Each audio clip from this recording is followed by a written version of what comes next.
읽자. 지대는 토지를 빌려주고 얻는 대가를 말한다. 지대의 개념과 성격에 관한 논의는 고전 경제학자 리카도로부터 이론적으로 정교화되기 시작했다. 그의 차액 지대론은 지대가 발생하는 이유를 다음과 같이 설명하고 있다. 여러분, 가령이라고 해가지고 단락 전체가 예시가 나왔고요. 그 예시가 심지어 2단락을 넘어가게 되면요. 이 예시 자체가 문제화됩니다. 다시 예시 자체가 뭐 하게 되면 한 단락 이상을 차지해가지고 굉장히 길게 들어가면 이 예시 자체가 문제화되고요. 단락 중간에 간단하게 이해를 돕기 위해서 예를 들었다면 그건 절대 문제화될 일이 없습니다. 이것도 아니나 다를까 뒤에 가게 되면 이걸 가지고 뭐합니까? 문제 되잖아. 13번. 예시 가지고 문제를 내게 되어 있습니다. 그래서 다시 한번 이렇게 예시가 길게 단락을 넘어서까지 들어가면 이 예시를 정교하게 봐놔야 된다라고 하는 것도 기억하고 접근합시다. 가령 어떤 나라의 ABC 지역에 쌀 생산에만 쓰이는 토지가 있는데 그 비옥도의 차이가 있어 각 지역 토지에서 쌀 한 가마당 생산비가 5만원, 6만원, 8만원이라고 하자. 여기서 생산비는 투입된 노동과 자본에 대한 대가로 쌀의 가격은 뭐와 일치한다? 생산비와 일치한다 라고 하는 전제잖아. 지금 본다 그랬으니까 이게 전제 조건이야. 이 나라의 쌀 수요량이 적어서 A지역 토지의 일부만 경작해도 그 수요를 충당할 수 있을 때 전국의 쌀 한 가마당 가격은 A지역 토지에서의 쌀 생산비인 5만원에서 결정될 것이다. 그런데 쌀 수요량이 증가하게 되면 어느 순간 A지역 토지들로 모자라 B지역 토지도 경작되기 시작할 것이다. 이때 B지역 토지를 경작되는 토지 가운데 가장 열악한 땅이라는 의미에서 한계지. 그럼 한계지의 정의도 이해 갔지요? 경작되는 땅 중에서 가장 열악한 땅을 뭐라고 한다? 한계지. 그리고 한계지의 뭐가? 생산비가 가격이다. 아까 이야기했습니다. 그 다음 B지역 토지가 한계지가 되면 전국의 쌀 한 가마당 가격은 6만 원으로 결정된다. 이에 따라 A지역 토지를 경작하는 사람들은 5만 원을 들여 6만 원을 벌 수 있어. 쌀 한 가마당 1만 원의 소득. 조심해. 아까 쌤이 계산한 한계지는 뭐였어? C로서 8만 원에 결정됐을 때 3만 원, 2만 원이라고 한 거지. 여기는 지금 한계지가 B니까 1만 원의 소득이야. 소득을 추가로 얻게 된다. 이 소득은 사람들로 하여금 A지역 토지를 이용하려는 경쟁을 유발하고 지주에게 땅을 빌리기 위해 경쟁적으로 더 높은 지대를 제시하게 함으로써 지대는 결국 기존의 A지역 토지 경작자들의 추가 소득인 1만 원으로 결정될 것이다. 이 말은 무슨 얘기냐? 결국은 이 땅을 빌리기 위해서 그쪽에서 6만 원이니까 거기에다가 투자를 하게 되면은 1만 원의 이득을 얻을 수 있을 거라고 사람들이 서로 뭐 한다는 얘기야? 땅을 빌리려고 할 거라는 이야기야? 그럼 점점 지대가 올라가게 되고 결국은 나중에 무엇으로 수렴하게 될 것이다? 딱 이득인 만 원으로. 그래서 누구만 이득을 보는 거야? 땅 주인만 이득을 보는 거지.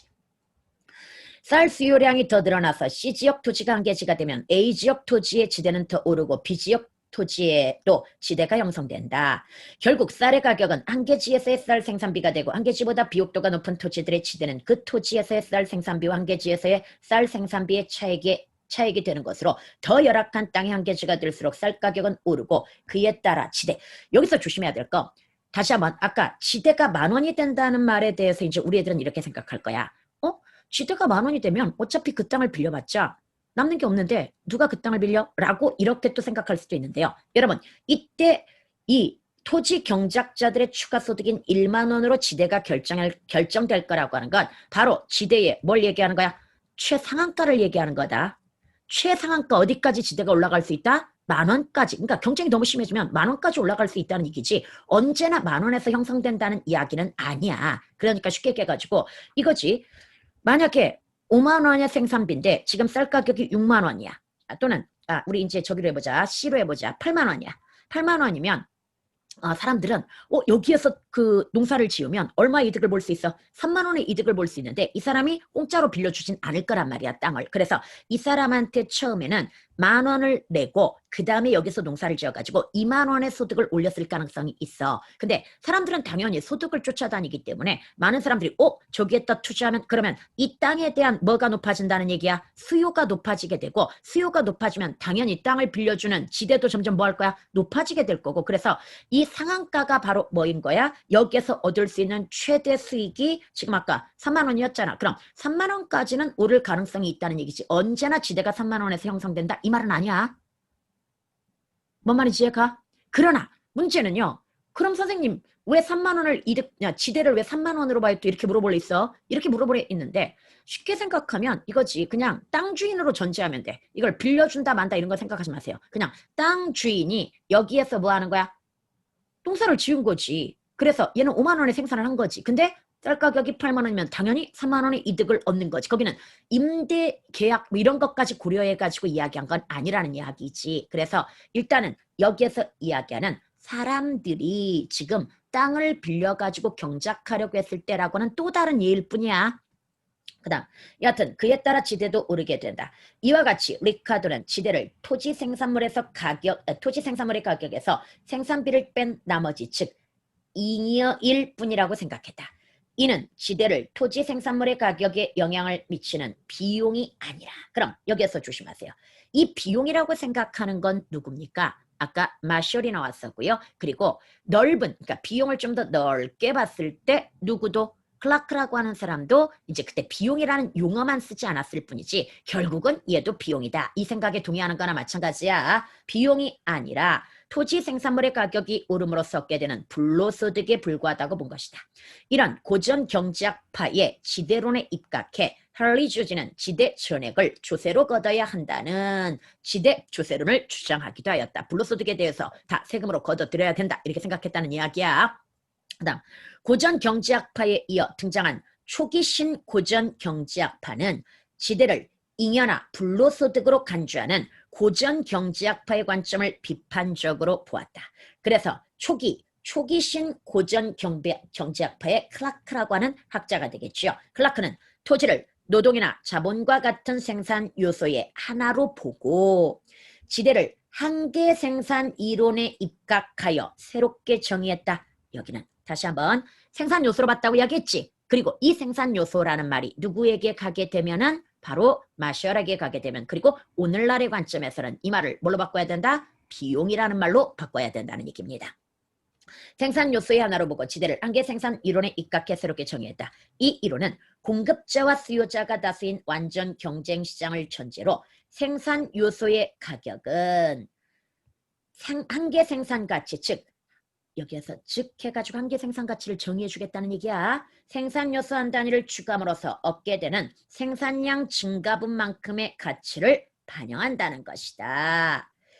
이에 따르면 토지의 임대 가격인 지대도 토지로부터 얻게 되는 생산물 증가분만큼의 가치를 다시 토지에 임대료가 주어졌을 거란 말이야. 그러면 이것도 비용이 들어갔단 말이야. 그 비용만큼 어디에 반영되어 있다? 생산물의 생산량 증가분의 가치를 반영한 것이라는 결론. 이거라는 이야기야.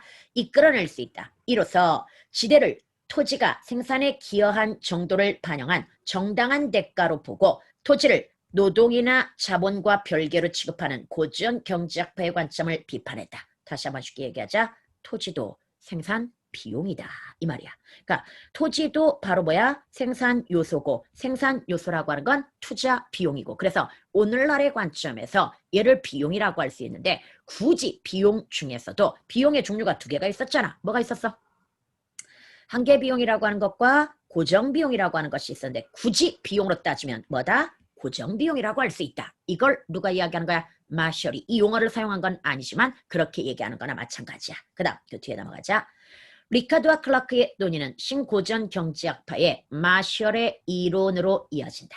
마셜은 초기 신고전 경제학파의 한계 생산 이론을 발전시키고 이를 바탕으로 고전 경제학파의 지대론을 재해석함으로써 다시 이걸 받아들이고 지대론도 재해석하고 자신의 이론을 전개했다. 우선 마셜은 생산 요소를 생산량이 변함에 따라 투입량을 변화시킬 수 있는 가변 생산 요소와 그렇지 않은 고정 생산 요소로 나누고 그에 대한 비용을 각각 가변 비용, 고정 비용. 우리가 가변 비용을 보통 뭐라고 한다? 현대적 관점에서 한계 비용이라고 한다는 얘기야.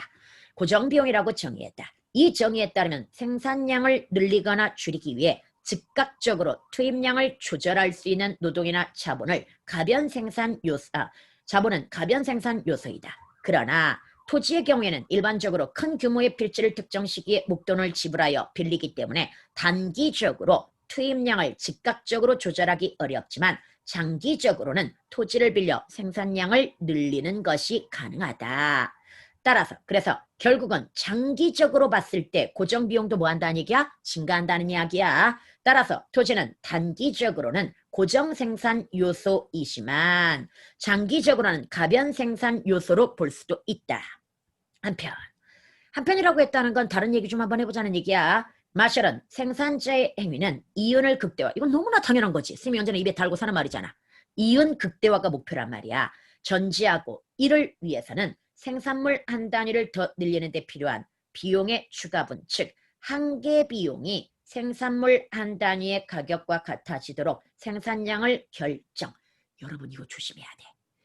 여기에서 한계 비용이라고 하는 개념은요. 다시 한번 가보자. 우리가 기존에 알고 있었던 한계 비용이 아니야. 선생님이 금방 마셜이라고 하는 사람이 이걸 뭐라고 나눈다? 지금 가변 생산 요소라고 하는 것과 고정 생산 요소로 나눈다고 이야기했지요. 다시 가변과 뭘로 나눈다? 고정으로. 밑에다 쓸 걸. 다시 마셜이 다시 생산 요소를 가변 생산 요소라고 하는 것과 그 다음에 고정 생산 요소로 나눈다고 이야기했고 여기에서 가변과 고정으로 나누어 놨을 때 얘가 한계 비용, 현대적 관점의 한계 비용이라고 하는 의미로 쓰일 수 있고 얘가 고정 비용이라고 하는 의미로 쓰일 수도 있지만 결국은 얘도 뭐에 해당이 된다?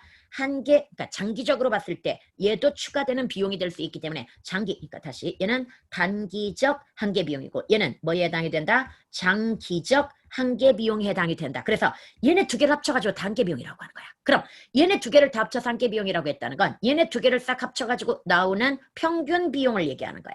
다시 오늘날의 관점에서 결론적으로 이 마셜이 얘기하고 있는 한계 비용이라는 이 개념은 바로 단기적 한계 비용인 가변 비용과 장기적 한계 비용인 고정 비용이라고 하는 걸 합쳐가지고 나온 뭐가 되는 거야? 평균 비용의 개념이 되는 거야. 그래야 너네가 이걸 이해할 수 있어. 왜냐? 너네가 이거 이해 안 간단 말이야. 한계 비용이 생산물 한 단위와 가격이 같아지도록 생산량을 결정하게 되면 물론 이게 우리는 현대 경제학적 관점에서 이상적이긴 하지만 언제나 생산자가 손실을 본다. 이건 너무나 많이 배웠잖아. 유연이 기억나지? 기업이는 기억나나? 이거 안 배웠나? 다시 가격이 한계 비용 수준에서 결정될 때 경제학에서 가장 이상적 가격 결정으로 본단 말이야. 그러나 그건 자원의 효율적 배분이라고 하는 것과 사회 전체 만족도는 높아지지만 생산자 입장에서는 평균 비용보다 아래에 있기 때문에 언제나 뭘 볼 수밖에 없다. 손해를 볼 수밖에 없다고 이야기했고 그래서 한계 비용 수준에서 결정해가지고 생산할 기업이 거의 없다고 그랬어. 단 그게 중요한 이유는 공공사업 때문이지. 나라에서 하는 거. 나라는 이윤 추구가 목적이 아니니까. 그런데 여기는 아까도 이야기했지만 뭐가 목적이야? 기업은 무조건 이윤을 극대화하는 게 목적이기 때문에 진짜로 우리가 알고 있는 한계 비용 수준에서 가격이 결정되면 손해를 보게 되어 있다. 절대 이득 못 본다. 준성아 이해가? 준성이도 나한테 경제를 안 배워서 좀 어렵지?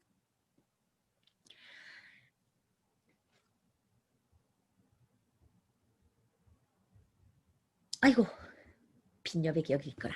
다시 한번 기억하자. 우리가 뭔가 생산을 할 때 가격을 결정한단 말이야. 이때 기억해야 될 거. 이건 이제 현대 경제학 하는 거야 지금. 현대 경제학을 하는 건데 생산에서 가격을 결정할 때 봐봐.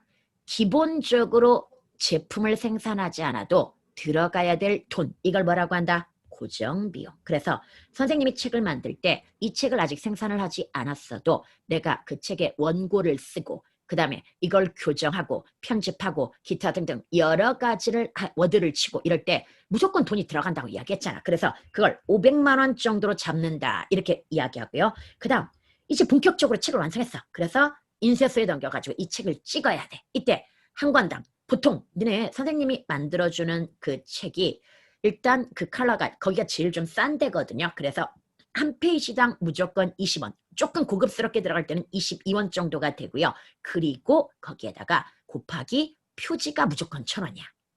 그럼 생각을 해봐. 내가 얼마짜리? 100페이지짜리 책을 만든다고 한번 생각을 해보자. 100페이지짜리 책을 100페이지 너무 많다. 50페이지로 만들자. 그럼 50페이지 책을 만들면 그냥 20원으로 한번 간주해 보도록. 아니. 20원으로 간주하면 50페이지 맞지? 그래서 50, 1,000원이 든단 말이야. 1,000원에다가 아까 표지값이 얼마라고 그랬어? 1,000원이라고 했으니까 무조건 한 권당 얼마가 나와? 2,000원. 내가 인쇄소에 지불해야 될 돈이 2,000원이 되는 거야. 그래서 한 권당 무조건 얼마가 나온다?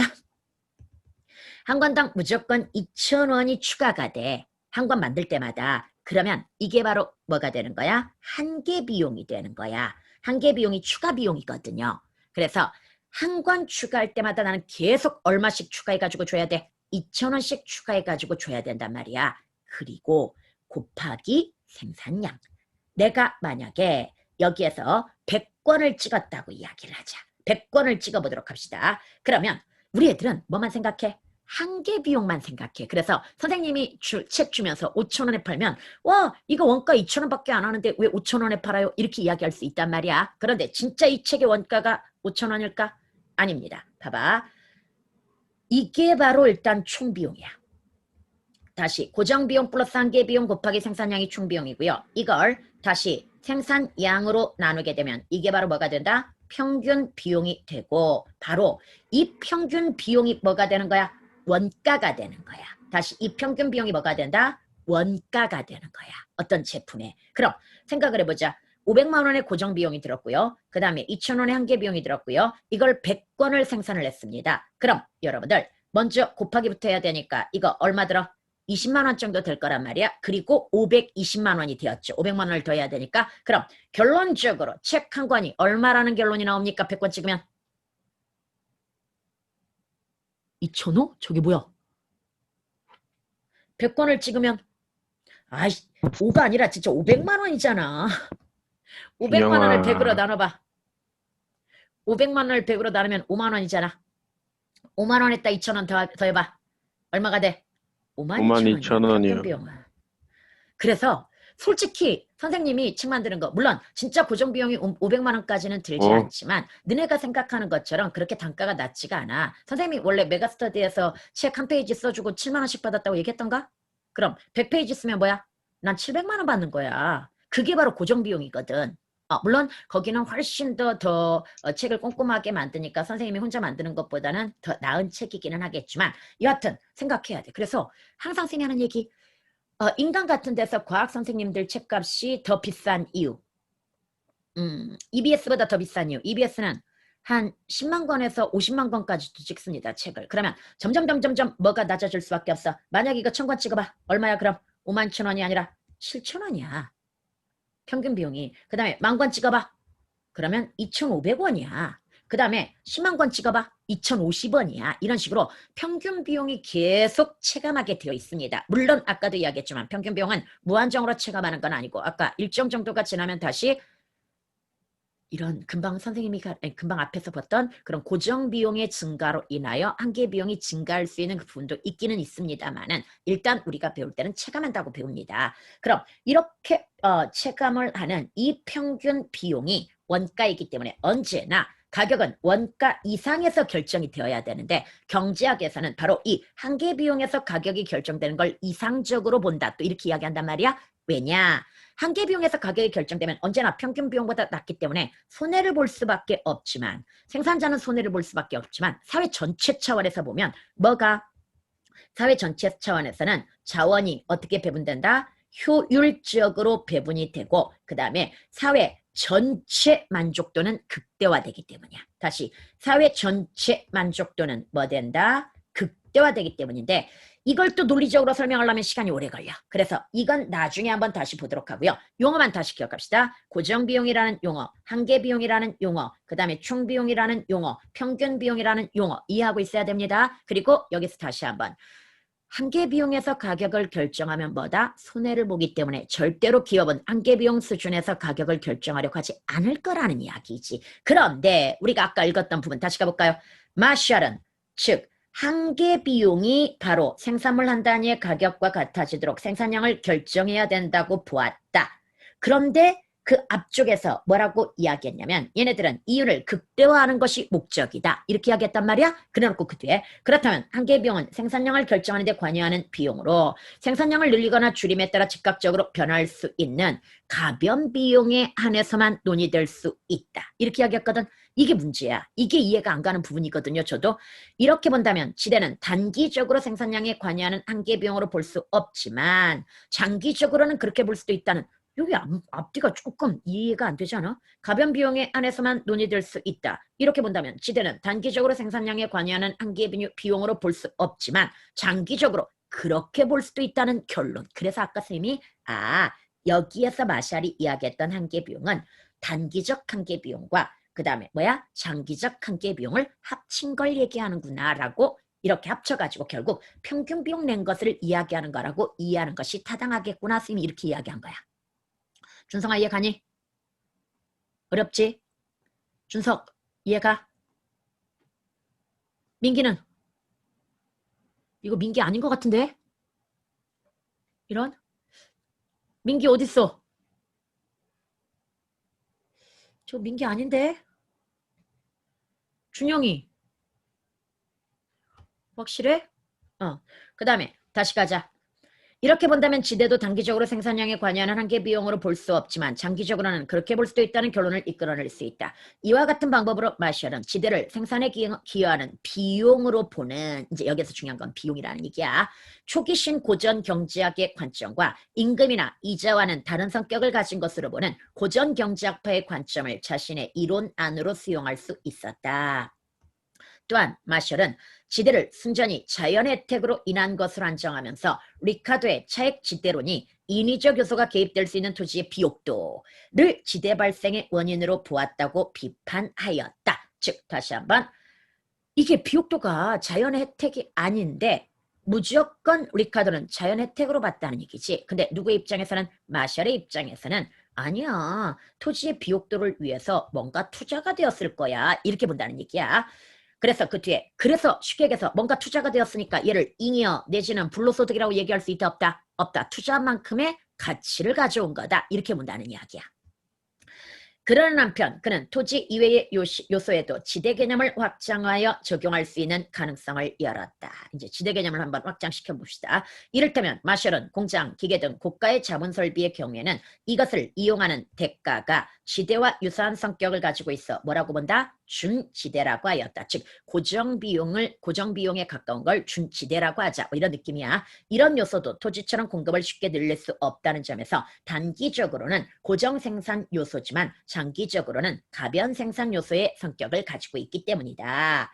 이와 같이 마셜은 이전까지의 지대론을 정교화하고 현대 지대론으로 이어주는 가교 역할을 했다는 점에서 의의를 찾을 수 있다. 여러분 어차피 녹화 안 됐으니까 녹화도 할 겸 다시 한번 요약을 하도록 하자. 앞으로 와가지고 괜찮지? 네, 그건 정말 아니라고 생각합니다. 그건 아니라고 생각해? 네. 알았어. 예. 문제 풀어줄게. 이해 다 됐다 이거지 지금? 이 글에 전개했다는 설명 1번 지대의 성격을 달리 보는 두 이론이 후속 이론으로 수용되는 논의의 흐름을 설명하고 그 다음 마지막에 의, 가교 역할을 했다라고 하는 데서 후속 이론의 의의를 찾을 수 있다. 이렇게 얘기했으니까 여기 그 다음에 윗글을 바탕으로 여러분들 봐봐. 지금 여기만 읽을게요. 이에 대해 리카도는 자신의 책 지대론에 입각하여 갑국의 농업은 타격을 입지 않을 것이다. 왜냐하면 곡물 수입을 제기하면 곡물의 가격은 원래 수준으로 떨어지고 그 손해는 지주들에게만 귀속될 것이기 때문이다. 봐봐. 이 앞쪽은 무슨 얘기냐면 원래 곡물을 그러니까 언제나 해외 가격이 싸면은 우리 요즘은 해외하고 무역을 하기 때문에 해외 무역을 고려해가지고 가격이 결정된단 말이야. 해외 가격을 고려해가지고 그래서 역시 여기에서 갑국도 지금까지는 이 곡물을 싸게 수입을 했고 그러면 자기 땅에서 여기도 똑같이 A, B, C로 나눠보자. A라고 하는 땅에서 생산할 때 5만 원, 6만 원, 8만 원. 근데 수입 가격이 뭐였어? 5만 원이었다고 치자. 그럼 여전히 여기에서는 생산을 해도 되지만 여기서는 생산해봤자 오히려 손해가 되겠지. 왜? 해외 가격이 뭐가 될 것이기 때문이야. 수입해버리면 곧 그게 생산 가격이 될 것이기 때문에 해외 가격이 그게 그 쌀의 가격이 될 것이기 때문이야. 근데 지금 수입을 못하는 상황에서 뭐 했어? C까지 한 개지를 늘렸어. 그래서 지금 쌀 가격이 얼마로 올라갔어? 8만 원으로 올라갔단 말이야. 8만 원으로 올라갔다가 다시 수입이 재개될 상황에서 을이라고 하는 학자는 곡물 수입을 막아야 한다. 그 이유는 갑국의 지대가 비싸서 곡물의 가격이 높으므로 곡물 수입을 재개하면 경쟁력이 없는 갑국의 농업은 타격을 입을 것이다. 쉽게 얘기해가지고 이 C도 농사 짓는 거 포기하고 B도 역시 뭐 할 거다? 농사 짓는 거 포기할 거다. 그래서 우리 농업이 타격을 입을 것이기 때문에 뭐 해야 된다? 수입하면 안 된다. 이렇게 주장할 거라는 얘기야. 을이라고 하는 사람이. 근데 이에 대해 리카도는 자신의 차액 지대론에 입각하여 갑국의 농업은 타격을 입지 않을 것이다. 왜냐? 곡물 수입을 제기하면 곡물의 가격은 원래 수준으로 떨어지고 그 손해는 누구들한테만? 지주들에게만. 왜? 원래 5만 원이었잖아. 수입할 때. 근데 수입이 막혀서 8만 원까지 올라간 거잖아. 한 개지가 늘면서 8만 원까지 늘어났고 근데 다시 수입이 재개되면 5만 원으로 돌아올 거란 말이야. 그럼 A에서 C로 갈 때 그 한 개지의 가격이 이 A라고 하는 곳에서 생산 가격을 뺀 나머지가 뭐였었어?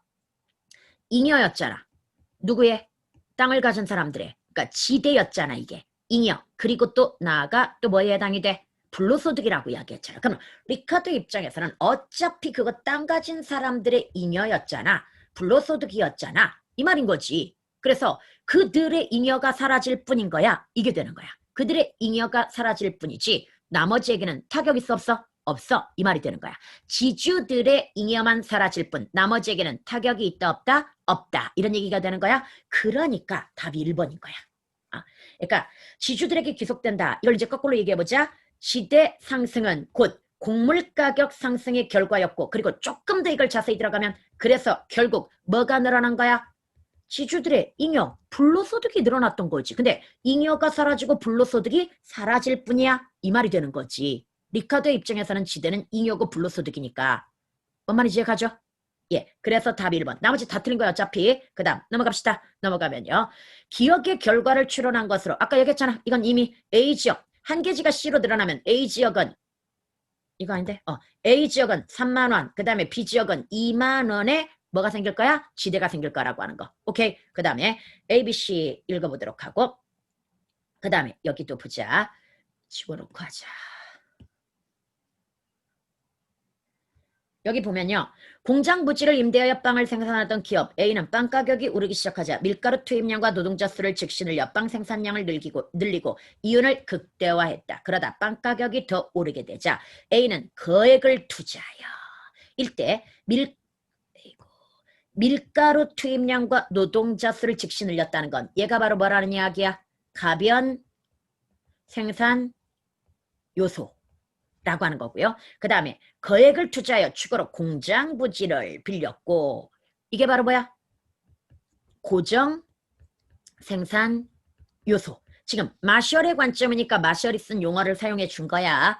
그리고 이건 단기적 한계비용, 얘는 장기적 한계비용 이렇게도 이야기할 수 있고요. 여하튼 임대 비행기로 사업을 운영하고 있는 항공사 B는 승객이 늘어나 비행 운임이 오르자 비행기를 추가로 빌려 이때 비행기 엄청나게 고가잖아. 그럼 얘도 뭐겠어? 고정 생산 요소일 거야. 일단 여기까지 하고 넘어가 보도록 하자. 가에서 빵 가격이 오르자 A가 노동자와 밀가루를 즉시 추가 투입했다는 점에서 노동자와 밀가루 가변 생산 요소 맞죠? 마셜의 관점이니까 가에서 A가 빵 생산량을 늘리기 위해 공장 부지를 추가로 빌렸다는 점에서 얘를 장기적 가변 비용이라고 이야기했죠. 그 다음에 가에서 A가 추가로 빌린 공장 부지는 단기적으로 가변 생산 요소로 볼 수 있겠군. 틀렸잖아. 가변 생산 요소가 아니라 뭐라고 그랬어 쌤이? 고정 생산 요소. 그래서 이게 2학년인 문제, 2학년 거라는 게 티가 나는 게 문제를 이렇게 쉽게 내면 안 되지. 이거보다 훨씬 복잡하게 내야지. 근데 너무 쉽게 냈어 지금.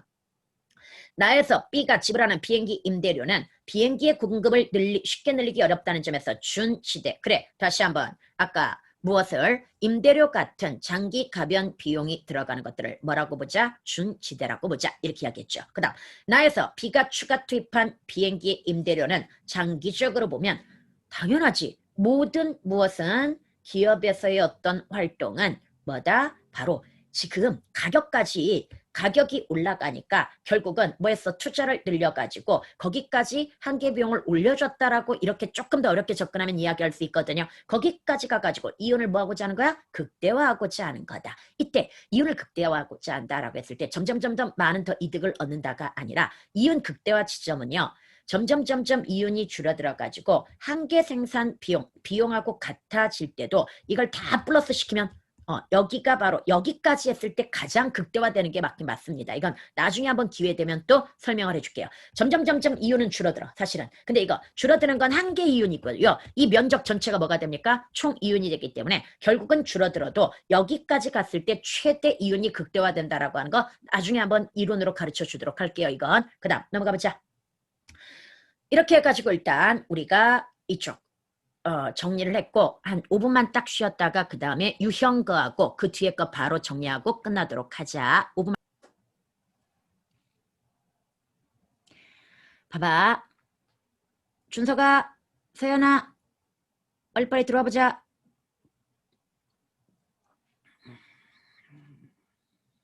이것들이 어디 간 거야 다. 성윤이 들어왔니? 성현이. 현수. 도경아. 대답 좀 해봐 도경이. 승혁이. 승혁아. 네, 아. 네, 동규야. 민기야. 서연이. 네. 몽쉐리. 우리 몽쉐리가 대답을 안 하겠지? 예, 그럼 이제 한번 시작을 해보도록 하자. 이번에는 우리 정약용이 만들었던 유형거라고 하는 거의 구조와 특징에 대해서 한번 이해를 해볼 겁니다. 여러분들 그 유형거라고 하는 수레거든요. 사실은 이게 수레인데 수레의 일종인데 내가 어디다 정리해놨는데 어디다 정리했지 이걸?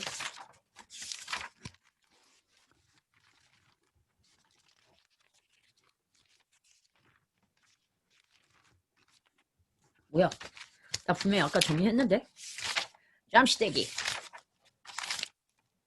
안 했나? 했어 분명히. 근데 왜 여기 없는 거야?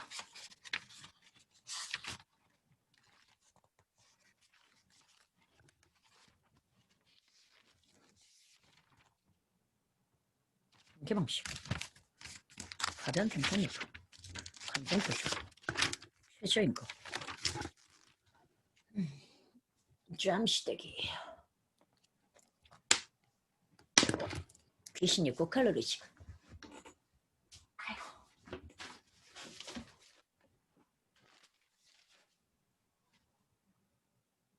어디구나.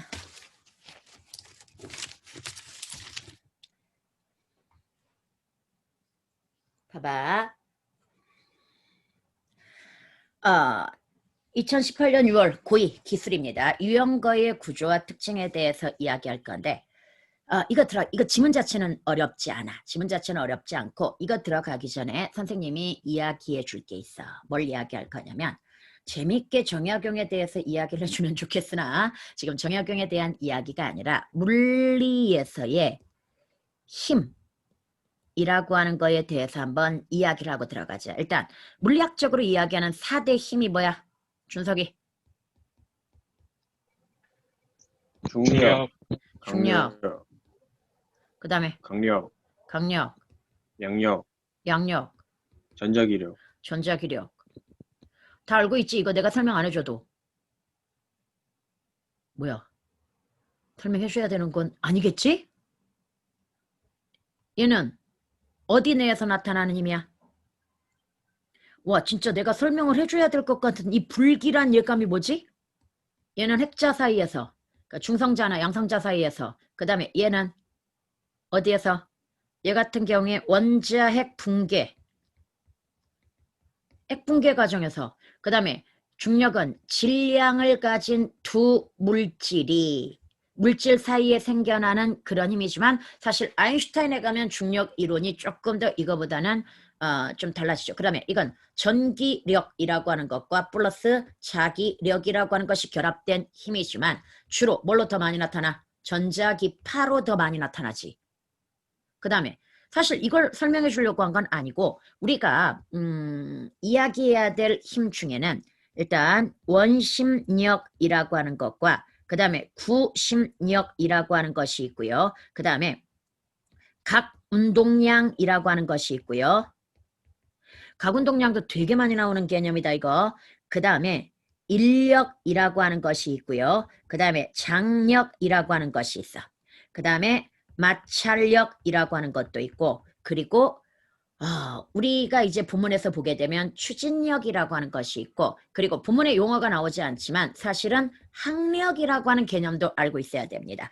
학력이라고 하는 개념도 알고 있어야 되고, 그 다음에 양력이라고 하는 것도 의외로 굉장히 잘 나오고요. 그 다음에 양력과 비교해가지고 부력이라고 하는 것도 알고 있어야 되고요. 얘네 싹 구별할 수 있는 사람 손 들어봐. 이 힘. 손 들어보라고 하면 손을 안 들라나? 준성아, 지금 선생님이 써준 이 힘 다 구별할 수 있어? 구별할 수 있을까 없을까? 마이크 안 되나? 되고 있지? 이거 구별할 수 있어 없어? 힘. 대엽이. 문과 손 들어봐. 의외로 이거 되게 많이 나옵니다. 여기 과학 기술 쪽에서도, 이건 꼭 과학뿐만 아니라 기술 쪽에서도 얘는 상식으로 기억해야 될 힘들이야. 일단 원심력, 부심력 같은 경우에는 얘는 어디에서 나타나는 거야? 원운동에서 나타나는 거란 말이야. 이거하고 차이, 원운동과 각운동량은 무슨 운동이야? 회전운동이다 얘는. 즉 중심축을 기준으로 제자리에서 이렇게 도는 게 회전운동. 이때의 힘이 각 운동량이고, 원운동은 이 중심 지점을 통해서 이 뭔가가 이렇게 주변을 도는 원운동이 되는 거지. 그래서 바깥쪽으로 향하는 힘이 바로 뭐가 되는 거야? 원심력. 그 다음에 안쪽으로 향하는 힘이 뭐가 되는 거야? 구심력. 이건 알지? 선생님이 사실 이건 너무 쉬운 건데 왜 써줬냐면 이 원운동과 그 다음에 각 운동이라고 하는 걸 구분할 수 있어야 돼. 이거 정말 많이 나온다. 각 운동량 보전 법칙 정말 많이 나온다. 그래서 각 운동은 뭐다? 회전 운동이야. 회전 운동이고, 각 운동량 보존 법칙이라고 하는 것은요. 우리는 이게 물리가 아니니까 말로 쓰자. 각 운동량은 언제나 관성 곱하기 뭐야? 속도야. 다시 관성 곱하기 속도이고요. 이때 그럼 관성이 커지면 당연히 속도는 낮아져야 돼. 왜? 각 운동량은 늘 일정하니까. 각 운동량은 일정하기 때문에 관성이 커지면 뭐가 낮아진다? 속도가 낮아지고요. 관성이 작아지면 당연히 속도는 뭐 하겠습니까? 높아지겠지. 그런데 이 관성에 영향을 미치는 요소가 두 가지가 있습니다. 그 두 가지가 바로 질량이라고 하는 것과 반지름이야. 그래서 질량이 무거울수록 관성이 커져. 반지름도 클수록 관성이 커져. 그럼 쉽게 얘기하자. 뚱뚱한 사람이 회전하는 것과 날씬한 사람이 회전하는 것 중에 누가 더 속도가 빠를까? 당연히 날씬한 사람이 뭐야? 속도가 더 빨라지겠지. 왜? 뚱뚱한 사람은 질량이 무거우니까 당연히 관성이 커질 거 아니야. 그럼 회전 속도는 뭐 하는 거야? 낮아지는 거다. 그 다음에 반지름이 클수록 관성이 커지기 때문에 반지름이 클수록 역시 속도는 뭐 하게 되어 있다? 떨어지게 되어 있다. 이거 수능에도 한 번 나왔고 교평에도 한 번 나왔고 모의고사는 한 3번 정도 나온 것 같아. 그래서 간단하게 김연아가 공중에서 회전할 때를 생각하면 돼. 김연아가 공중에서 3회전 회전할 때는요. 반드시 손을 가슴에 이렇게 모으거나 아니면 일자로 쫙 이렇게 일자로 쫙 위로 펼치지. 이렇게 하지 않아. 이렇게 할 때는 언제야? 착지할 때. 왜? 착지할 때는 뭘 낮춰야 되기 때문이야? 속도를 낮춰야 되기 때문이야. 그래서 착지할 때는 속도를 낮추기 위해서 관성을 높여줘야 되잖아. 관성을 높여줘야 되니까 반지름을 키우기 위해서 손을 양팔을 쫙 펼치는 거야. 근데 회전할 때는 속도가 빨라야 되잖아. 그래서 손을 가슴으로 최대한 모아가지고 반지름을 줄여주는 거야. 회전하는 과정에서 질량을 늘릴 수는 없잖아. 줄이거나 늘릴 수는 없잖아. 뭔 말인지 알겠죠? 그래서 이거 꼭 기억해라. 각 운동량 보존 법칙에 의해서 관성 곱하기 속도가 각 운동량이고 각 운동량은 언제나 일정한데 관성이 커지면 그럼 속도는 줄어드는 거고 속도가 빨라지면 관성은 작아지는데 이 관성에 영향을 미치는 요소가 두 가지, 질량과 반지름이라고 하는 거. 그래서 질량과 반지름이 커질수록 관성은 커진다라고 하는 사실. 이거 꼭 기억해야 돼. 그래서 심지어 모의고사에 뭐까지 나왔는 줄 알아? 지구의 자전 속도가 느려지는 이유. 바로 이거야. 지구의 자전 속도가 느려지는 이유가 물론 지금은 과학자들이 조금 다른 이야기들을 하기도 하는데 지구의 자전 속도가 느려지는 이유 중에 하나가 수많은 봐봐 이게 지구야. 원래는 이렇게 지구였던 거지. 막 고층 빌딩도 지어지고 여기에다가 무슨 저수지 같은 거 댐 엄청나게 크고 산샤댐 같은 거 봐봐 막아가지고 점점 수면도 높아지고 그러면서 쉽게 얘기해가지고 반지름이 커지면서 그 질량이 바깥으로 옮겨지고 있단 말이야 지금. 이것도 나중에 문제가 된다. 중심축으로부터 질량이 더 멀어지면 멀어질수록 관성이 엄청나게 커지거든. 준서가 재미가 없어? 이거 꼭 기억해야 돼. 알았지? 물리 선택한 사람들은 쉽지만 이거 아닌 사람들은 정말 힘듭니다. 그래서 이거 기억해야 되고요. 그 다음에 대신 이 추진력, 항력, 양력, 부력만 설명해 줄게요. 여러분들 비행기 가지고 정말 잘 나옵니다. 비행기 가지고 비행기를 이제 옆에서 보면 이제 이런 형태. 그래서 앞으로 나아가는 힘을 추진력이라고 이야기하고요. 여기에 반대로 작용하는 힘을 항력이라고 이야기하고요. 위에서 누르는 힘을 중력이라고 이야기하고요. 그 다음에 아래에서 미는 힘. 이게 바로 뭐다? 양력입니다. 근데 우리 애들이 양력이라고 하는 개념을 잘못 아는 경우가 되게 많아. 이 양력이라고 하는 개념을 뭐라고 생각해? 띄우는 힘이라고 생각하거든요. 그럼 부력하고 차이가 뭐야? 부력부터 먼저 정리를 하자면 부력은 유체. 어떤 물체가 유체로부터 받는 힘이야. 그런데 우리 애들은 유체하면 물이나 기름 같은 것만 생각하는데 공기도 유체고요. 그래서 공기 중에서 풍선이 떠오르는 거. 풍선이 떠오르는 거 이게 바로 뭡니까? 수능 시험이었습니다. 그 되게 어려운 지문이었거든요. 그래서 거기서도 역시 부력이라고 하는 개념이나 여러 가지 힘의 개념이 사용이 되어가지고 설명이 되었던 그런 지문인데 여하튼 유체로부터 받는 힘이야. 그러면 공기 중에서는 사실은 이 유체로부터 받는 부력보다는 뭐가 더 강한 거야? 중력이 더 강한 거지. 근데 물속 같은 데 들어가면 이 부력도 상당한 거죠. 중력보다 부력이 더 강할 때가 있습니다. 그래서 떠오르는 거지 위쪽으로. 그래서 부력은 유체다. 유체로부터 받는 힘에 해당이 되고 그 다음에 여기에서 양력은 뭐냐면요. 양력은 쉽게 이야기하면 이건 압력차입니다. 압력차에 의한 힘. 베르누이의 정리 알고 있죠?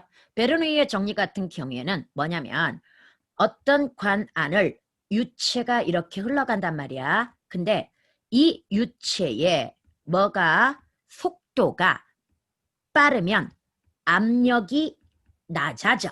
그 다음에 유체의 속도가 느리면 압력이 뭐한다? 높아져. 근데 이때 이 압력 조심해야 돼.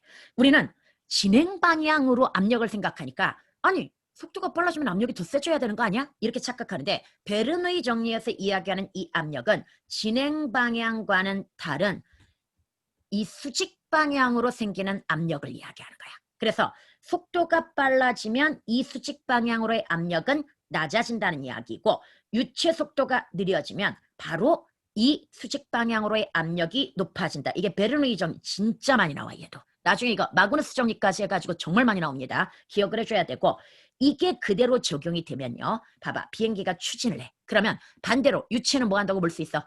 비행기의 반대 방향으로 흘러온다고 볼 수 있거든요. 이때 유체, 이 공기가 이렇게 흘러오도록 합시다. 근데 여기에서 딱 비행기를 만나는 순간 공기 흐름이 양쪽으로 쪼개질 겁니다. 양쪽으로 이렇게 쪼개지는데 문제는 이쪽은 이동거리가 엄청나게 멀죠. 이쪽보다는. 그러면 생각을 해봐. 이동거리가 멀고 이쪽은 짧은데 문제는 이 이동 시간은 같아야 된다는 얘기야. 얘네들이 쪼개진 상태에서 여기에서 똑같은 시간에 만나야 되거든. 그럼 그 똑같은 시간에 여기에 도달하기 위해서 이 거리가 먼 이쪽은 속도가 뭐 할 거야? 더 빠를 거야. 이쪽은 위에보다 속도가 뭐 할 거야? 느릴 거야. 그럼 베르누이의 정리에 의해서 속도가 빠르니까 얘는 압력이 뭐 할 거야? 작을 거야. 얘는 압력이 뭐 할 거야? 클 거야. 그래서 결론적으로 여기는 통통통 이런 정도의 압력이 주어진다고 한다면 여기는 바로 뭐 이런 정도 통, 그 다음에 통, 뭐 이런 식으로 해가지고 엄청나게 큰 압력, 이 위에 거보다는 엄청나게 큰 압력이 주어지게 되고 그럼 당연히 압력이 높은 쪽에서 밀겠지요. 그래서 양력은 이렇게 압력차에 의해서 압력이 강한 쪽에서 밀어올리기 때문에 바로 비행기가 뜨는 거고 비행기가 이렇게 설계가 되는 거야. 모양이. 그래서 다시 한번 추진력이라는 개념, 항력이라는 개념, 양력이라는 개념, 부력이라고 하는 개념, 그리고 각 운동량은 여기하고는 관계가 없지만 워낙 많이 나오는 거기 때문에 기왕에 선생님이 사실 3학년 때 내내 저기를 안 하기 때문에 3학년 수업을 안 하기 때문에 이런 설명해 줄 기회가 많지가 않거든요. 3학년 때는 워낙 기출에 이런 게 많이 나오기 때문에 이것도 설명 많이 해주는데 2학년 때는 솔직히 이런 거 해줄 기회가 없어. 그래서 지금 각 운동량하고 다른 건 몰라도 양력, 부력의 차이 정도는 기억을 하자. 만약에 기회가 되면 나중에 푸아 숭비 이런 것도 설명해 주면 좋긴 좋은데 애들이 굉장히 어려워하는데 1년에 한 번씩은 나오거든요. 그런 게. 근데 그거 나중에 보도록 하고 힘 몇 개만 이야기를 했어. 이 정도 이해하고 들어가자. 그럼 얘는 솔직히 선생님이 그 내용을 미리 정리할 필요는 없어. 바로 읽으면서 정리를 할 건데요. 그냥 간단하게 얘를 지워버리고 그래도 간단하게 몇 가지만 한번 짚어놓는다면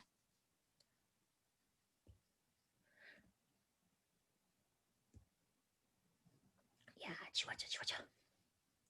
몇 개만 짚어놓으면 봐봐. 여기에서 이런 거 있어. 처음에 먼저 이 유형거에 대해서 설명을 하면서 일단 얘가 수레야. 다시 유형거는 뭐다? 수레이지만 수레가 그냥 짐을 옮기는 거잖아. 근데 얘는 짐을 옮기는 거에서 끝나지 않아. 짐을 옮기는 거에서 끝나지 않고 첫 번째는 짐을 실는 거. 이게 또 굉장히 뭐야? 편리해. 짐을 실는 원리가 일단은 지렛대 원리가 이용이 되어가지고 뒤에 가면 문제에 지렛대하고 같이 나오는 거야. 지렛대 원리. 그리고 딱 생긴 모양은 오늘날의 뭐하고 비슷해? 지게차하고 비슷합니다. 물건 들어올리는 지게차하고 비슷하고요. 짐을 실는 원리에 대해서 설명을 하고 그 다음에 두 번째. 얘는 특이하게 이제 소가 끄는 거거든요. 그럼 소가 뭐야 지금? 동력이 될 거란 말이야. 소가 동력이 되는데 얘는 보조동력이라고 하는 것까지 있어. 이 동력에다가 물리적 힘을 이용한 뭐가 있다? 보조동력이라고 하는 것까지 있어가지고 똑같은 짐을 나르더라도 훨씬 빠르게 그리고 덜 힘들게 나를 수 있다라고 하는 그런 원리를 설명하고 있고요.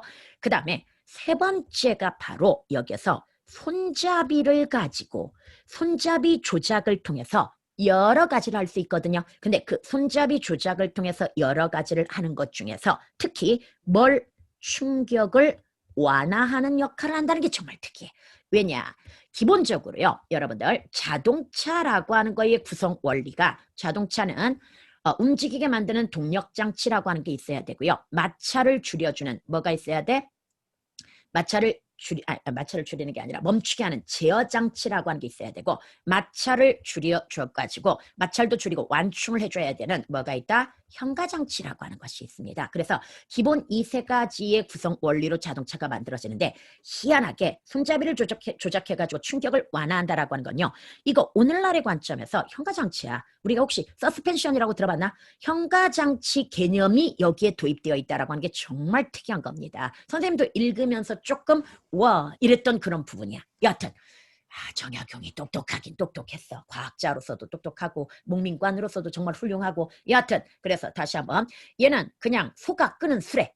우리 보통 얘기하는 구루마 이런 거 들어봤잖아. 구루마 정도 되는 소가 끄는 수레. 준성아 좋냐? 안 졸지? 다시 소가 끄는 수레임에도 불구하고 여기에는 엄청나게 많은 과학적 원리가 개입이 되어가지고 아주 활용도가 높은. 그래서 지문 첫 번째에서도 보여지듯이 뭐다? 원래는 굉장히 오래 걸렸을 성축조가 굉장히 단기에 끝날 수 있었던 원동력이 되었다라고 하는 그런 이야기가 나옵니다. 여하튼 간에 그리고 이제 보조동력 부분에서 하나 기억하자. 여러분들 보조동력이 아니라 여기에서 손잡이 조작 가지고 이것만 하나 정리해놓고 바로 치면 읽자. 바로 손잡이를 올릴 때와 그 다음에 뭐가 있어? 손잡이를 내려야 될 때가 있거든요. 이것만 정리해놓고 들어가자.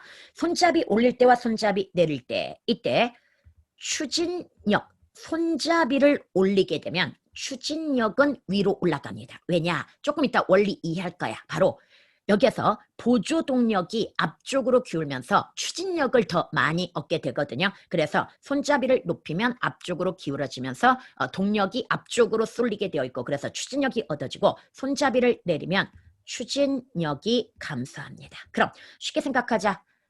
여기에서 손잡이를 높이면 추진력이 올라간다고 그랬고 손잡이를 낮추면 추진력이 내려간다고 했으니까 그러면 출발할 때는 빨리 출발해야 될 때 이거 용어 읽을 때 조심해야 돼. 선생님도 이것 때문에 헷갈렸거든요. 급출발이면 좀 속도를 줄여줘야 되는 거 아닌가? 급정지면 속도를 좀 내가지고 좀 막 이렇게 생각을 했는데 이거 글 좀 잘못 쓴 것 같아. 내가 보기에는 글 좀 잘못 쓸 것 같은데 봐봐. 급출발을 해야 될 경우에는 당연히 속도가 나야 되니까 뭐 해야 돼? 손잡이를 올려줘야 되고요. 그 다음에 급정지를 해야 될 때는 뭐 해야 돼? 손잡이를 내려줘야 된다라고 하는 거. 이거 선후관계가 지문에서 조금 애매하게 나왔거든요. 근데 아무리 읽어봐도 급출발을 해야 될 때 바로 뭐다? 손잡이를 올려줘야 되고 급정지를 해야 될 때 손잡이를 내려줘야 된다. 이렇게 이해하는 게 더 나을 것 같습니다. 그 다음에 언덕을 올라가 보자. 여러분 언덕을 올라갈 때는 앞으로 추진하는 힘이 더 강해야 되겠지요. 그러니까 언덕을 올라갈 때는 추진하는 힘이 강해야 되니까 손잡이를 올려줘야 되고요. 그 다음에 언덕을 내려갈 때는 너무 빨리 내려가잖아. 자전거 타봤잖아, 너네. 언덕 내려갈 때 위험하죠. 그럼 브레이크 잡잖아. 브레이크 잡듯이 추진력을 낮춰줘야 되니까 손잡이를 내려줘야 된다는 거. 이걸 써놔야 돼. 보통 지문 읽으면 이거 써놔야 되거든요. 그래야 문제 풀 수 있거든요. 그래서 이렇게 나오면 이렇게 복잡하게 연결이 되면 반드시 이거 써놓고 들어가야 되는데 쌤 미리 한번 정리를 해준 거야. 그럼 지문 한번 읽어보도록 하자. 정조임금이 애초 10년을 잡았던 수원화성의 공사를 2년 7개월 만에 끝낼 수 있었던 까닭은 무엇일까? 그것은 정약용이 발명한 유영거라고 하는 특별한 수레 덕분이었다. 화성 성역의궤의 기록에 따르면 화성 축조 과정을 기록한 거야. 성을 쌓는 돌을 운반할 때 유영거를 이용함으로써 즉 돌 운반 시 돌 엄청나게 무겁잖아. 이걸 운반할 때 유영거를 이용함으로써 공사 기간을 단축하고 왜 비용이 크게 절약이 되었겠어? 여기에 투자되는 시간, 노동 이런 것들이 다 감소되었으니까 비용도 엄청나게 줄어들었겠죠. 절약할 수 있었다고 한다. 그림을 뒤로 넘겼어야 되나? 그렇다면 기존의 수레에 비해 유영거가 공학적으로 높이 평가받는 까닭 일기에 바로 논지의 방향이야. 유영거가 공학적으로 높게 평가받는 까닭이 무엇인가? 첫째, 여느 수레는 짐을 나르는 기능에만 치우쳐 있는 것에 비해 유영거는 짐을 쉽게 운반할 수 있을 뿐만 아니라 짐을 싣는 작업도 지렛대의 원리, 즉 짐을 싣는 작업까지 뭐한 거야? 고려했다는 얘기야. 지렛대의 원리를 반영하여 쉽게 할 수 있도록 설계되었다. 유영거는 무게를 견디고 분산시키는 바퀴와 복토. 이게 첫 번째야. 특히 여기에서 지금 이 바퀴만 있는 게 아니라 이 가운데 쪽에 복토라고 하는 것이 존재하는데요. 이 복토라고 하는 것은 사실은 수레 원리로 봤을 때 수레의 높이를 좀 높이는 그런 역할을 하니까 안정적이지 못하단 말이야. 원래 이 짐 실는 칸이 높으면 높을수록 안정적이지 않거든요. 그래서 고속주행을 해야 되는 차들 같은 경우에 특히 비싼 스포츠카 봤잖아? 그 스포츠카들이 바닥이 굉장히 낮은 거 알고 있지? 안정성을 추구하기 때문이야. 그런데 여하튼 간에 얘는 이것 때문에 다시 복토라고 하는 것 때문에 좀 이 짐을 실는 부분 자체가 높게 고속버스처럼 고속버스도 밑에 하단이 뭐야? 짐 실는 칸이어가지고 실제로 버스를 타면 지상에서 좀 높은 곳에 사람이 앉게 되는 그런 원리거든요. 그래서 안정을 포기하고 뭔가를 얻은 거야. 뭔 말인지 이해가? 그래서 이 복토라고 하는 걸 통해서 무엇을 얻었는가라고 하는 걸 여러분들이 생각을 해줘야 됩니다. 그 다음에 무게를 견디고 분산시키는 역할이 좀 기본이긴 한데요. 또 다른 이유가 있어. 짐을 실는 곳인 차상, 수레 손잡이, 여두 등으로 이루어져 있다. 앞으로 한번 다시 와보도록 합시다. 바로 이 부분이 뭐야? 짐을 실는 차상 부분일 거야. 짐을 딱 실어놓는 차상 부분일 거고 그 다음에 이 앞부분이 바로 뭐야? 여두 부분이고요. 그 다음에 여기가 바로 뭐야? 손잡이인데 이 끝으로 갈수록 손잡이가 사람 손에 잡기 편하도록 다시 또 뭐야? 약간 딱 봐도 뭐야? 잘 다듬어져가지고 설계가 되어 있는 것 같고 여기도 끝이 뾰족해가지고 어딘가에 찔러 넣어가지고 짐을 들어올리기 좀 편하게 만들어진 것 같은 느낌이 들고 그 다음에 여기 한 표는 그냥 나무 조각으로 얘가 이제 짐을 옮길 때 얘가 왔다 갔다 할 거야. 다시 이 돌이 뭐야? 앞으로도 갔다가 뒤로도 갔다 이럴 거란 말이야. 그리고 이 줄이 본문에는 안 나와 있지만 견인줄이야. 견인줄이라고 해가지고 일단 기본적으로 얘가 움직이되 일정 정도까지만 움직이고 그 이상은 움직이면 되는데 야 너무 앞으로 쏠려가지고 얘가 뭐 하면 안 돼? 떨어져 버리면 안 되잖아. 그래서 이 줄에 의해서 뭐 하게 되는 거야? 얘가 견인되어 가지고 그대로 이 안에 있지만 얘가 왔다 갔다 앞뒤로 살짝살짝 뭐 할 수 있다는 거? 움직일 수 있다라고 하는 거. 그래서 아까 뭐가 이게 차가 좀 높다고 그랬잖아. 높아서 좀 안정적이지 못하다는 게 위에 움직임이 생길 수 있다라는 이야기거든요. 그 움직임이 사실은 더 중요하기 때문에 움직일 수 있도록 설계했다는 이야기이고요. 그래서 일단은 여두, 그 다음에 여기가 손잡이, 그 다음에 여기 밑에 쪽에 복토, 그 다음에 여기가 견인줄, 그 다음에 얘가 움직여도 어디로는 가면 안 돼? 이 한 표 뒤쪽으로까지 가면 안 되잖아. 그래서 이 한 표라고 하는 그러니까 쉽게 얘기해가지고 그냥 마지노선 그러니까 여기까지는 움직이되 더 이상 여기에 걸려가지고 움직일 수 없게 만들어 놓은 게 한 표. 이거야. 뒤에 다시 갑니다. 바퀴어복도 짐을 실는 차상, 그 다음에 수레 손잡이, 그 다음에 여두 등으로 이루어져 있. 3, 그 다음에 4, 여두 등으로 이루어져 있다. 돌뿌리에 찔러 넣어 돌을 올리는 여두는 소혀와 같은 모양으로 만들어 아까 봤죠? 끝이 뾰족해가지고 찔러 넣기가 좀 좋다는 이야기야.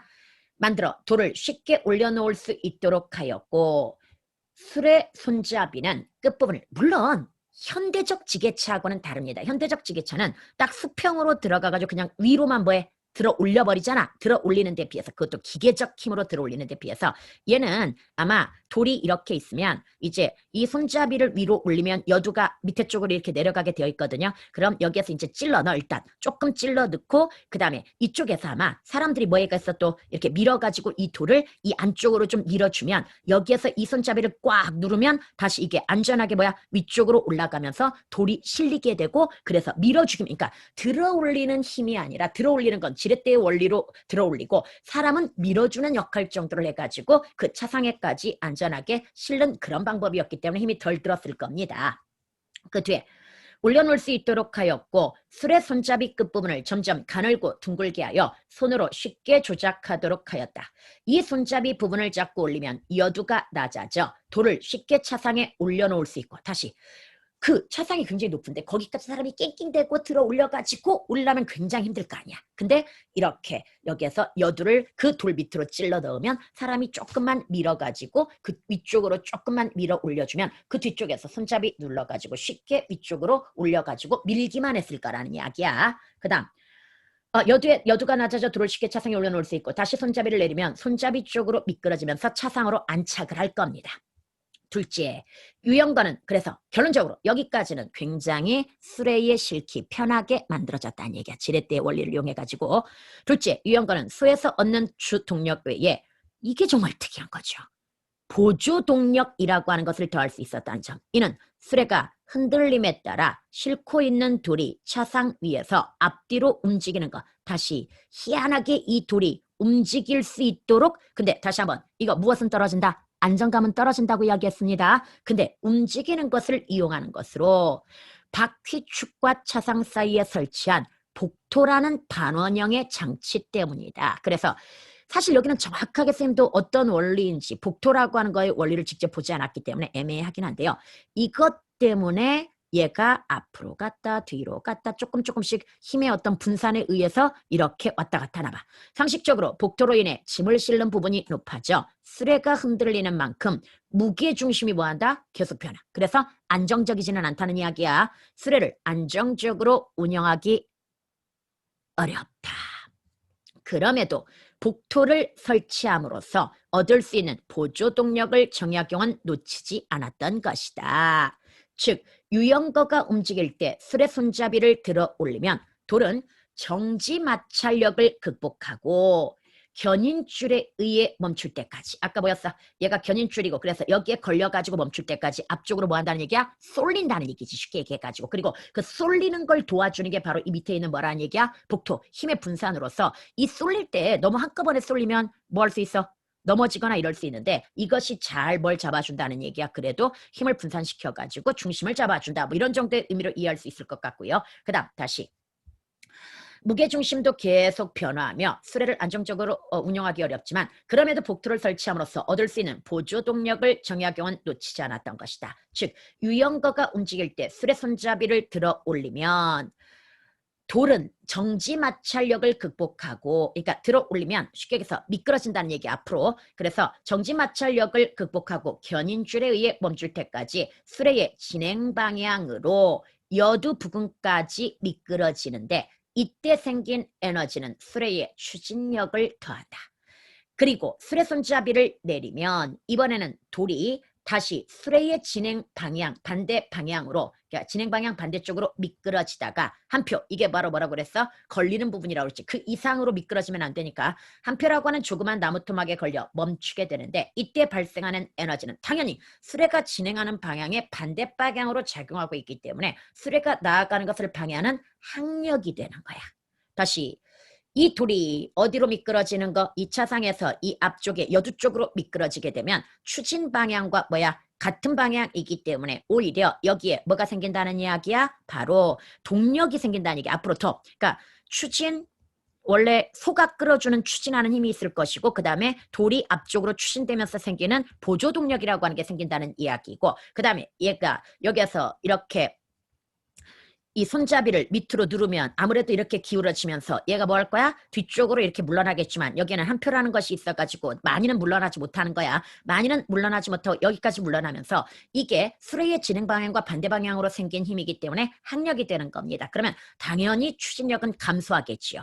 다시 이 돌이 앞쪽으로 가게 되면 보조 동력이 되어가지고 추진력은 증가하게 되는 거고 이 돌이 뒤쪽으로 가게 되면은 항력이 되어가지고 추진력은 감소하게 된다는 게 기본 원리, 물리학의 기본 원리야. 그 다음 그 뒤에 하지만 바퀴축을 중심으로 모았을 때 여두까지의 거리가 길고 한 표까지의 거리는 짧은, 그럼 바퀴축을 우리는 중심축으로 보자 이거야. 그런데 이 앞쪽으로 추진되는 이쪽이 훨씬 길고 뒤쪽으로 가는 건 짧기 때문에 추진 동력은 훨씬 더 크고 그 다음에 뭐 하는 거? 항력은 훨씬 작다는 그런 이야기가 되는 거야. 추진력에 비해 나아가는 것을 방해하는 힘은 작으므로 결국 수레를 운전하는 입장에서는 그만큼 보조 동력을 얻는 셈이다. 다시 추진력에 비해 나아가는 것을 방해하는 힘, 항력이 작기 때문에 결국 수레를 운전하는 입장에서 보조 동력을 얻는 셈이고 실제 화성역 성역 의궤에서도 한치, 원래 정확하게는 3.3cm다. 3.03cm. 그 다음에 이 한자가 역시 30.3cm 정도 됩니다. 그래서 한 치쯤 물러났다가 한자 정도 앞으로 나아간다. 이 원리도 아주 자세히는 선생님이 설명을 못하겠지만 여하튼 아까도 이야기했듯이 항력보다는 추진 동력이 더 크다라고 이렇게 생각하고 접근하면 되겠고요. 셋째, 유형거는 손잡이의 조작으로 수레에 가해지는 충격 완화. 손잡이 조작으로 뭘 완화시킬 수 있다? 수레에 가해지는 충격을 완화시킬 수 있다. 기존의 수레는 거친 길을 달리면서 받는 충격을 완화하기가 힘들었으나 유형거는 수레를 운영하는 사람이 손에 익은 경험을 통해 유형거가 받는 충격을 감지하고 그 힘을 상쇄하기 위해서 손잡이를 뭐 하는 거야? 조작을 하는 거지. 그래서 완충 제어를 하였다. 언덕을 오를 때는 손잡이를 올리고, 손잡이 올리는 이유가 뭐 때문이야? 손잡이를 올리면 추진 동력이 나타나겠지요. 그래서 언덕 올라가기가 좀 더 수월할 겁니다. 언덕 올라가기가 수월할 거고, 그 다음에 손잡이 내려갈 때는 손잡이를 내리면 항력이 발생하니까 내려갈 때 그 가속도가 생길 거 아니야. 그걸 좀 방지할 수 있겠지요. 위험하지 않겠지. 여하튼 수레가 앞뒤로 흔들거리면서 진동하는 현상을 지어하는 것이다.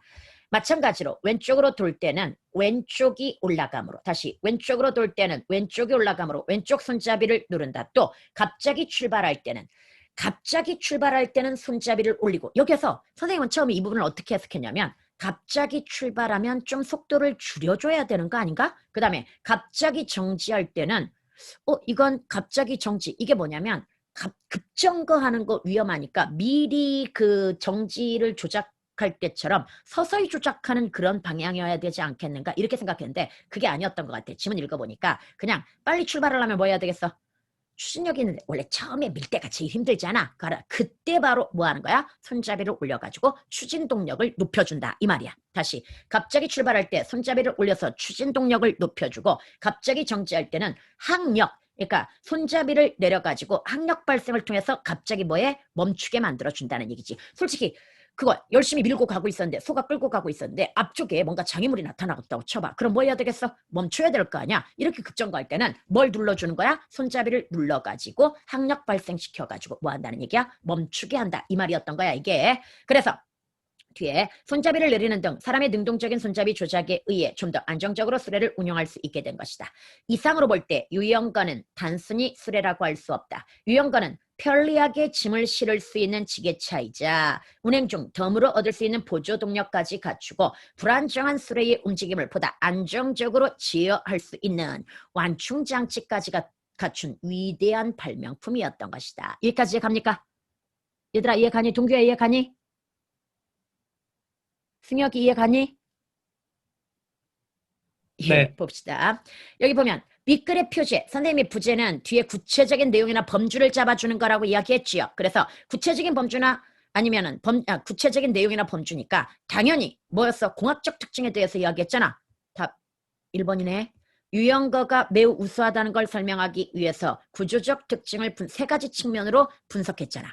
세 가지 측면으로 분석해가지고 설명한 겁니다. 분석이야 이건. 그 다음에 넘어가면 보기를 활용하여 유형거에 대해 이해한 내용으로 얘는 지렛대의 원리죠. 그럼 1번 수레 손잡이 쪽에 한 표를 두어 수레 손잡이 쪽에 한 표를 두어 힘점이 가해지는 힘을 늘리려고 했겠군. 여러분들 여기서 지금 지렛대에서 힘점 받침점 사이가 멀수록 작용점과 받침점 사이가 가까울수록 힘점에 가하는 힘이 작아도 이건 지렛대 원리는 다 알고 있을 거야. 그런데 손잡이 쪽에 한 표를 두어 힘점에 가해지는 힘을 늘리려고 한 거야? 아니야. 한 표는 뭐에 관련된 거야? 항력에 관련된 겁니다. 항력에 관련된 거기 때문에 힘점에 가해지는 힘하고는 상관이 없습니다. 나머지는 다 맞을 거야. 읽어봐. 손잡이는 되도록 길게 만들어 작용점이 더 큰 힘을 작용. 오케이. 여두와 바퀴축의 거리를 가깝게 만들어 작은 힘으로도 무거운 돌을 실도록. 그러니까 여기보다 더 가깝다 이런 얘기야. 아까 한 표보다는 여기가 길지만 무엇보다는 손잡이보다는 여두까지의 길이가 짧다는 얘기야. 본문에서 또 헷갈리지 마. 본문에서는 뭐하고 대조한 거야? 한 표와 그 다음에 여두 사이의 거리를 대조한 거고 지금 여기에서는 이 여두와 손잡이 사이의 거리를 대조하고 있는 겁니다. 그 다음 3번 여두와 바퀴축의 거리를 가깝게 만들어 했죠.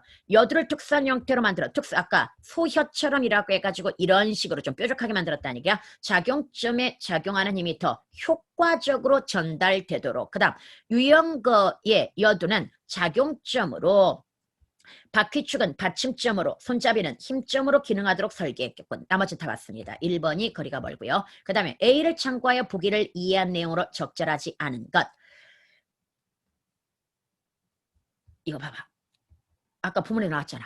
움직이는 동안 끊임없이 무게중심이 뭐한다? 변한다고 나왔잖아. 그럼 나머지는 봐봐. 가에서 돌은 수레 진행 방향으로 미끄러지면 왜? 손잡이가 올라갔고 당연히 이렇게 미끄러지면서 견인줄에 지금 걸렸잖아.